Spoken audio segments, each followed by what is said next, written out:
عطا کرے گا. جیسے ہم نے پہلے بھی پڑھا کہ اللہ تعالیٰ محبت کرتا ہے تو جبرائیل کو حکم دیتا ہے. جبرائیل پورے آسمان والوں کو اور پھر پوری زمین والوں کو اس کا حکم دیا جاتا ہے. فَإِنَّمَا يَسَّرْنَاهُ بِلِسَانِكَ. اس قرآن کو ہم نے آپ کی زبان پر آسان کر دیا کہ آپ متقین کو خوشخبریاں دیں اور جو جھگڑالو قوم ہیں ان کو آپ ڈرائیں. وَكَمْ أَهْلَكْنَا قَبْلَهُم مِّن قَرْنٍ. آیت نمبر 98. اللہ نے فرمایا ان سے پہلے کتنی ہی قومیں تھیں جن کو ہم نے ہلاک کر دیا. هَلْ تُحِسُّ مِنْهُم مِّنْ أَحَدٍ. کیا آپ نے کبھی ان میں سے کسی ایک کو محسوس کیا؟ او تسمع لهم رکزا. یا ان کی کوئی بھنک تک بھی آج تک آپ نے سنی؟ تو جب وہ ان سے کہیں طاقتور اور مضبوط تھے ہم نے ان کو لمحے میں تباہ و برباد کر دیا. تو یہ مکہ کے کافر کس باب کی مولی ہیں؟ ان کو بھی تباہ کرنا ہمارے لیے کچھ مشکل نہیں ہے. سورۃ طٰہٰ مکیہ. بسم اللہ الرحمن الرحیم. حضرت عمر رضی اللہ تعالیٰ عنہ نے جب اسلام قبول کیا تو اس وقت ان کی بہن نے انہیں سورۃ طٰہٰ کی آیات پڑھ کر سنائی تھی اور وہ زار و کتار رونے لگے اور اس ٹائم اپنی بہن سے کہا کہ مجھے بھی اس کے پاس لے چلو جس کا کلمہ تم نے پڑھا ہے. ما انزلنا علیک القرآن لتشقی. یہ قرآن ہم نے آپ پر اس لیے نازل نہیں کیا کہ آپ پر مشقت ہو جائے. شقاوت جو ہے نا، بدبختی، یہ سعادت کی ضد ہے. سعادت کی، خوشبختی کی دو قسمیں ہوتی ہیں، دنیاوی اخروی. اسی طرح شقاوت کی بھی دو قسمیں ہوتی ہیں، دنیاوی اخروی. یعنی دنیا کے اندر بھی کوئی بدبخت ہوتا ہے اور آخرت میں بھی. تو اللہ تعالیٰ نے فرمایا یہ قرآن ہم نے آپ پر اس لیے نازل نہیں کیا کہ آپ مشقت میں پڑ جائیں. کیونکہ جب وہی نازل ہوئی تھی تو نبی علیہ الصلوۃ والسلام ہر وقت اسی بات کی فکر میں رہتے تھے کہ سارے لوگ جو ہے مسلمان ہو جائے. تو اللہ تعالیٰ نے آپ کو حوصلہ دیا کہ یہ ہماری ذمہ داری ہے، آپ کی نہیں ہے. اسی طرح پھر نبی صلی اللہ علیہ وسلم پر جب وہی نازل ہوئی تو بہت زیادہ عبادت کے اندر محنت کرتے تھے. تو اللہ نے فرمایا یہ قرآن اس لیے نہیں نازل کر رہے کہ آپ مشقت میں پڑ جائیں، اپنی جان کا بھی حق ہے آپ کے پاس. فَاقْرَؤْا مَا تَيَسَّرَ مِنَ الْقُرْآنِ. کہ آپ کو جتنا آسان لگتا ہے اتنا پڑھیں، آپ اپنی جان کا حق بھی ادا کریں. إِلَّا تَذْكِرَةً لِمَن يَخْشَىٰ. اللہ نے فرمایا یہ قرآن اس کے لیے نصیحت ہے جو اللہ سے ڈرتا ہے. تنزیلاً. یہ اتارا گیا ہے اللہ کی طرف سے. یعنی اس کا یہ مقصد نہیں ہے کہ آپ کو مشقت میں ڈالا جائے، یہ تو اس ذات کی طرف سے اتارا گیا جو زمین و آسمان کو پیدا کرنے والا ہے. العلا جو بلند ہے، الرحمن وعلی العرش استویٰ. آیت نمبر 5 کے اندر جو عرش پر مستوی ہے. عرش کا لفظی معنی ہوتا ہے تخت. اب عرش کے اوپر اللہ تعالیٰ کھڑا ہے، بیٹھا ہے، اس کی کیفیت مجہول ہے، نہ ہی ہم اس کی کیفیت میں جا سکتے ہیں. جیسے حضرت امام مالک رحمۃ اللہ علیہ سے کسی شخص نے اس کے بارے میں پوچھا، الرحمن وعلی العرش استویٰ کے بارے میں پوچھا، تو انہوں نے کہا کہ یہ تو سب جانتے ہیں کہ اللہ عرش پر ہے، لیکن یہ کسی کو معلوم نہیں کہ اللہ تعالیٰ عرش پر کیسے مستوی ہے، کھڑا ہے، بیٹھا ہے، لیٹا ہے. اور اس کے بارے میں سوال کرنا بدعت ہے. اور مزید انہوں نے کہا کہ میں تمہیں برا آدمی خیال کرتا ہوں اور حکم دیا کہ اس کو میرے پاس سے نکال دو. تو جو سوال کرنے والا تھا جب وہ جانے لگا تو اس نے کہا، ابو عبداللہ میں نے اس کے متعلق عراق والوں سے اور شام والوں سے بھی پوچھا مگر آپ کی طرح کا عمدہ جواب دینے کی توفیق کسی کو نہیں ہوئی. تو اس سے پتہ چلا کہ ہمیں بس اس بات پر ایمان لانا ہے کہ اللہ تعالیٰ عرش پر مستوی ہے، اس کی کیفیت کے اندر جانا ہمارے لیے جائز نہیں ہے. اور یہ بھی حدیث سے ثابت ہے، نبی علیہ الصلوۃ والسلام نے فرمایا کہ اللہ تعالیٰ کے عرش کے پائے ہیں جن کو فرشتوں نے پکڑا ہوگا. سورہ حاقہ میں آپ پڑھیں گے انشاءاللہ کہ اللہ تعالیٰ جب قیامت کے دن آئیں گے تو 8 فرشتوں نے اللہ کے عرش کے پایوں کو پکڑا ہوگا. صحیح بخاری کی حدیث ہے، نبی صلی اللہ علیہ وسلم نے فرمایا لوگ قیامت کے دن بے ہوش ہو جائیں گے، سب سے پہلے جس کو ہوش آئے گا وہ میں ہوں گا. تو میں دیکھوں گا کہ موسیٰ علیہ الصلوۃ والسلام اللہ کے عرش کے پایوں میں سے ایک پائے کو پکڑے ہوئے ہیں.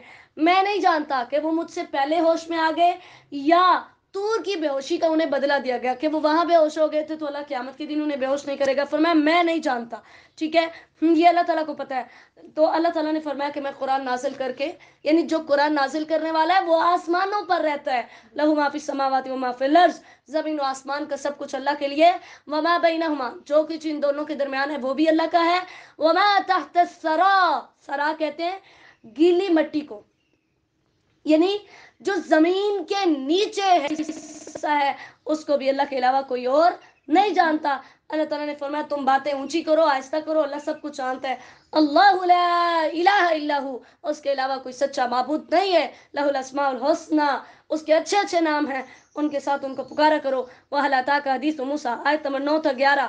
اب یہاں پر نبی علیہ الصلوۃ والسلام کو مکہ کے اندر تبلیغ کرتے ہوئے جو مشکلات کا سامنا کرنا پڑا تو ہم نے پہلے بھی پڑھا. اللہ تعالیٰ نے بار بار موسیٰ علیہ الصلوۃ والسلام کی مثال کوٹ کی نبی علیہ الصلوۃ والسلام کو تسلی دینے کے لیے، حوصلہ دینے کے لیے کہ آپ سے پہلے موسیٰ کو بھی بڑی اذیت برداشت کرنا پڑی تھی.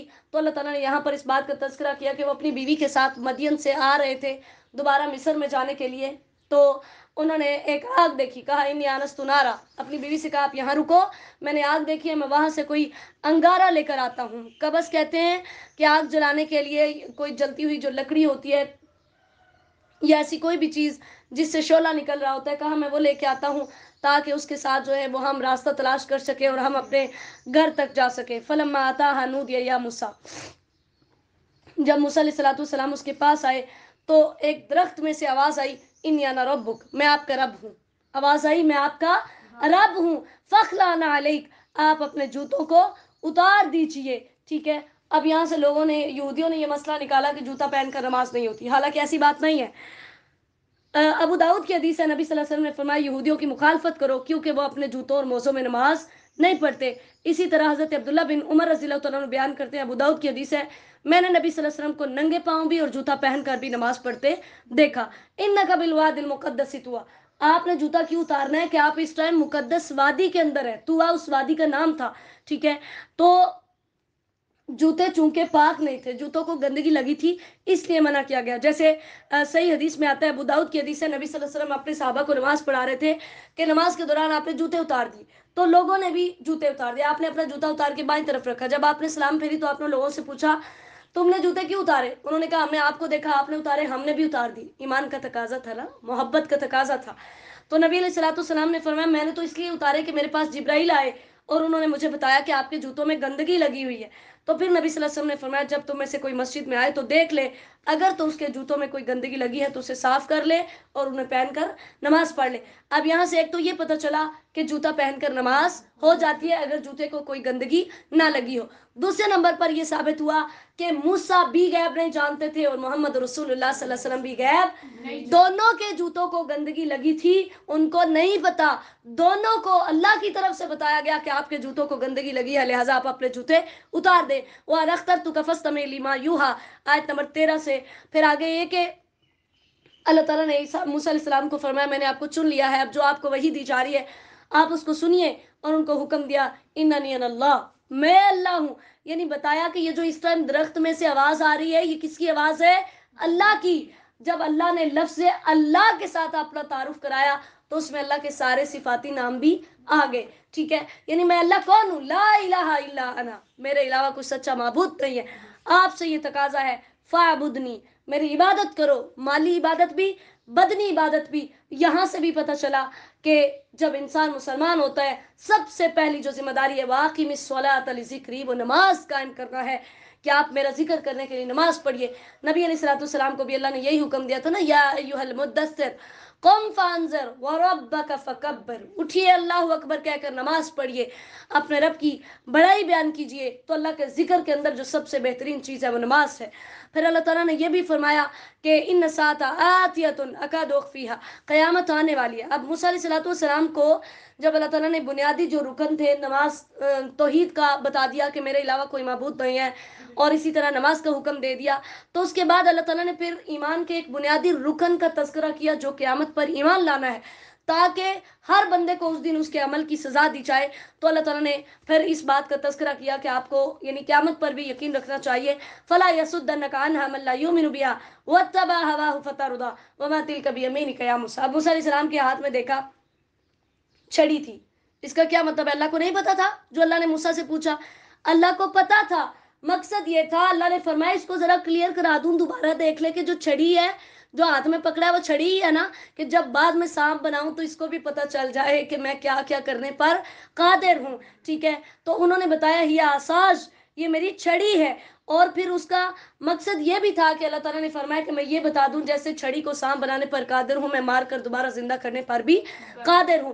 انہوں نے بتایا یہ میری چھڑی ہے۔ اب ان کو چاہیے تھا کہ صرف اتنا ہی جواب دیتے، لیکن انہوں نے آگے اس کے مقاصد بھی بیان کیے کہ میں اپنی چھڑی پر ٹیک لگاتا ہوں، میں اس کے ذریعے سے اپنے بکریوں پر پتے جھاڑتا ہوں، وَلِیَ فِیہَا مَآرِبُ أُخْرَىٰ، کہ میرے پاس اور بھی بڑے زیادہ اس میں فائدے ہیں۔ تو مقصد یہ تھا کہ اللہ تعالیٰ نے جو یہ پوچھا کہ یہ کیا ہے آپ کے ہاتھ میں، اور موسیٰ علیہ السلام نے بتایا، تو انہوں نے یہ سمجھا کہ اللہ کا یہ بھی پوچھنا مقصد ہے کہ میں نے یہ چھڑی پکڑی کیوں ہوئی ہے، تو اس لیے انہوں نے بتا دیا کہ یا اللہ میں اس چھڑی کے ساتھ یہ کام کرتا ہوں۔ اللہ تعالیٰ نے فرمایا اس کو پھینکے، جب انہوں نے پھینکی تو وہ بہت بڑا حیۃ، ایک سانپ بن گیا۔ عربی زبان میں قرآن پاک میں سانپ کے لیے 3 الفاظ استعمال ہوئے، ایک حیۃ سانپ، ایک جان، جان کہتے ہیں جو پتلا چھڑی کی طرح کا چمکتا ہوا سانپ ہوتا ہے اس کو، اور ایک صوبان کا لفظ بولا گیا موسیٰ علیہ السلام کے واقعات میں، یہ 3 الفاظ آئے ہیں۔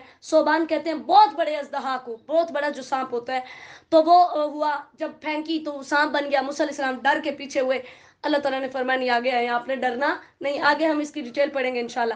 تو پھر اللہ تعالیٰ نے دوسرا ان کو معجزہ دیا، جب انہوں نے دوبارہ اپنی چھڑی پکڑی تو وہ دوبارہ سے چھڑی بن گئے۔ اسی طرح اللہ تعالیٰ نے انہیں کہا اپنا ہاتھ اپنی بغل کے اندر ڈالیں، بغل کے اندر ڈال کر جب نکالا تو وہ سفید چمک رہا تھا۔ اللہ تعالیٰ نے فرمایا یہ ہماری بڑی بڑی نشانیاں تھی، اب آپ کیا کریں۔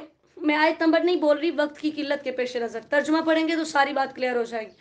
اللہ تعالیٰ نے حکم دیا اب آپ فرعون کے پاس جائیں، تو اللہ سے دعا کی، رب اشرح لی صدری ویسر لی امری واحلل عقدۃ من لسانی یفقہوا قولی، میرے رب میرا سینہ کھول دے، میرے کام کو آسان کر دے، میری زبان کی گرہ کھول دے، یفقہوا قولی، کہ وہ میری بات سمجھے اور میرے گھر والوں میں سے کسی کو میرا وزیر بنا دے، میرا مددگار بنا دے، اور وہ میرا بھائی ہارون ہے۔ اللہ تعالیٰ نے ان کی دعا کو قبول کیا اور ان کے بھائی ہارون کو ان کے ساتھ پیغمبر بنا دیا۔ وَلَقَدْ مَنَنَّا عَلَيْكَ مَرَّةً أُخْرَىٰ، آیت نمبر 37 میں اللہ نے فرمایا ایک دفعہ اور ہم نے آپ پر احسان کیا۔ وہ احسان کیا تھا کہ آپ کی ماں کو، کیونکہ وہ فرعون جو تھا ان کے لڑکوں کو قتل کرا دیتا، لڑکیوں کو زندہ رکھتا۔ جب موسیٰ علیہ السلام پیدا ہوئے تو اللہ تعالیٰ نے ان کی والدہ کے دل میں بات ڈالی۔ اوحینا سے مراد یہاں پر وہی کہتے ہیں خفیہ اشارے کو، دل میں بات ڈالنے کو۔ ایک ہوتی ہے وہی جو انبیاء کی طرف آتی ہے، جو فرشتے کے ذریعے سے آتی ہے، اور جو انسان کی طرف، عام انسان کی طرف وہی آتی ہے، اسے الہام بولا جاتا ہے، کہ وہ اللہ تعالیٰ دل کے اندر بات ڈال دی کہ آپ اس کو صندوق کے اندر بند کریں، اور صندوق میں بند کر کے اس کو سمندر میں ڈال دیں۔ وَأَلْقَيْتُ عَلَيْكَ مَحَبَّةً مِّنِّي، اللہ تعالیٰ نے فرمایا میں نے تیری صورت ہی ایسی بنائی ہے کہ جو تجھے دیکھتا ہے وہی تجھ سے محبت کرنے لگ جاتا ہے۔ پھر وہ جو ماں تھی، ظاہرہ ممتا کی محبت تھی، پھر ماں نے صندوق میں ڈالا تو اپنی بیٹی سے کہا تو نے بھی ساتھ ساتھ ہی جانا ہے، ذرا پیچھے پیچھے جا کر دیکھ یہ کہاں جاتا ہے، کہیں میرا بیٹا ڈوب ہی نہ جائے۔ اللہ کے حکم پر عمل بھی کیا، لیکن اس کے ساتھ ساتھ ماں تھی نا، ماں ہونے کی وجہ سے ایک فکر تھی، ایک ٹینشن تھی، تو بہن کو ساتھ ساتھ بھیجا۔ اب جب وہاں پر گئے تو اللہ تعالیٰ نے وعدہ کیا تھا فَرَجَعْنَاكَ إِلَىٰ أُمِّكَ، کہ میں آپ کو، یعنی موسیٰ کی ماں سے کہا کہ تیرا بیٹا تیری طرف واپس ضرور لوٹ کے آئے گا، تو نے غم نہیں کھانا، ہاں تھوڑا صبر کر۔ یہ واقعہ ہمیں یہ بھی بتاتا ہے کہ وقتی طور پر اگر اللہ ہمیں بہت بڑی آزمائش میں ڈالے تو ضرور اس کے پیچھے اللہ نے ہمیں کوئی انعام دینا ہوتا ہے، جیسے موسیٰ علیہ السلام کی ماں کو دیا، وَاصْطَنَعْتُكَ لِنَفْسِي، اللہ تعالیٰ فرماتے ہیں میں نے تجھے اپنے لیے چن لیا۔ پھر وہ چلتا چلتا گیا، وہ بہن بھی ساتھ ہی گئی، تو فرعون کے جب دربار کے سامنے پہنچا، انہوں نے اس کو اٹھایا، کھولا تو بڑا خوبصورت بچہ، فرعون نے کہا قتل کرا دو، تو حضرت آسیہ علیہ السلام نے منع کر دیا، کہا ہو سکتا ہے ہم اس کو اپنی اولاد بنا لیں، یہ ہمیں فائدہ دے، اس کو قتل نہ کرو۔ تو سارے شہر کی آیا کو بلایا گیا، انہوں نے دودھ پلائے، تو حضرت موسیٰ علیہ السلام نے کسی عورت کا دودھ نہ پی، کیونکہ اللہ نے وعدہ کیا تھا کہ میں آپ کی طرف آپ کے بچے کو لوٹاؤں گا۔ اب ان کی بہن بھی ادھر ہی موجود تھی، اس نے یہ نہیں بتایا کہ میں اس کی بہن ہوں، کہا میں آپ کو ایک عورت بتاؤں، مجھے لگتا ہے یہ اس کا دودھ پی لے گا۔ انہوں نے کہا بتاؤ، پھر انہوں نے جا کر اپنی ماں کو بلا کر لائی، انہوں نے دودھ پلایا تو موسیٰ علیہ السلام نے دودھ پی لیا۔ اور پھر یہ دیکھیں کہ اللہ تعالیٰ جب شان دینے لگتا ہے تو دشمن کے گھر کے اندر اللہ نے پالا کہ پھر کام بھی اپنا، انعام و کرام بھی فرعون دے رہا ہے دشمن، ٹھیک ہے، اجرت بھی دے رہا ہے ساری، اس نے اتنے جواہرات اور اتنا کچھ جو تھا وہ انعام دیا۔ پھر اللہ تعالیٰ نے موسیٰ علیہ السلام کو فرمایا کہ یاد کرو اذهب انت واخوك بآیاتی ولا تنیا فی ذکری، کہا اب آپ کو نبوت دی ہے، اب آپ دونوں بھائی جو ہیں وہ جاؤ، اور آپ نے میرے ذکر کے اندر بالکل سستی نہیں کرنی، فرعون کے پاس جاؤ، اس نے سرکشی کی ہوئی ہے، کیونکہ وہ کہتا تھا نا انا ربکم الاعلی، میں سب سے بلند رب ہوں، فقولا له قولا لینا، نرمی سے بات کرنی ہے جا کر، اگرچہ وہ میرا دشمن ہے لیکن تم نے نرمی سے بات کرنی ہے۔ جیسے نبی صلی اللہ علیہ وسلم کے پاس کچھ یہودی آئے، انہوں نے آ کر کہا السلام علیکم، تم پر نعوذ باللہ موت ہو، تو حضرت عائشہ نے بھی ان پر لعن طعن کی اور کہا تم پر بھی ہو، تو نبی صلی اللہ علیہ وسلم نے فرمایا اے عائشہ بے شک اللہ بہت نرمی کرنے والا ہے اور نرمی کو پسند کرتا ہے، اور نرمی پر وہ کچھ عطا کرتا ہے جو سختی پر عطا نہیں کرتا۔ اور اسی طرح نبی صلی اللہ علیہ وسلم نے صحیح مسلم کی حدیث سے آپ نے فرمایا نرمی جس چیز میں بھی ہوتی ہے اسے خوبصورت بنا دیتی ہے، اور جس سے نکال لی جاتی ہے اسے عیبدار بناتی ہے۔ لعلہ یتذکر و یخشی، اللہ تعالیٰ نے امید کا اظہار کیا، ہو سکتا ہے کہ فرعون ڈر جائے، نصیحت حاصل کر لے، آپ اس کے پاس جائیں۔ ان دونوں نے کہا یا اللہ ہمیں ڈر لگتا ہے کہ وہ ہم پر زیادتی کرے گا، ہمیں مارے گا، ہمیں ڈرائے گا۔ اللہ نے فرمایا لا تخافا،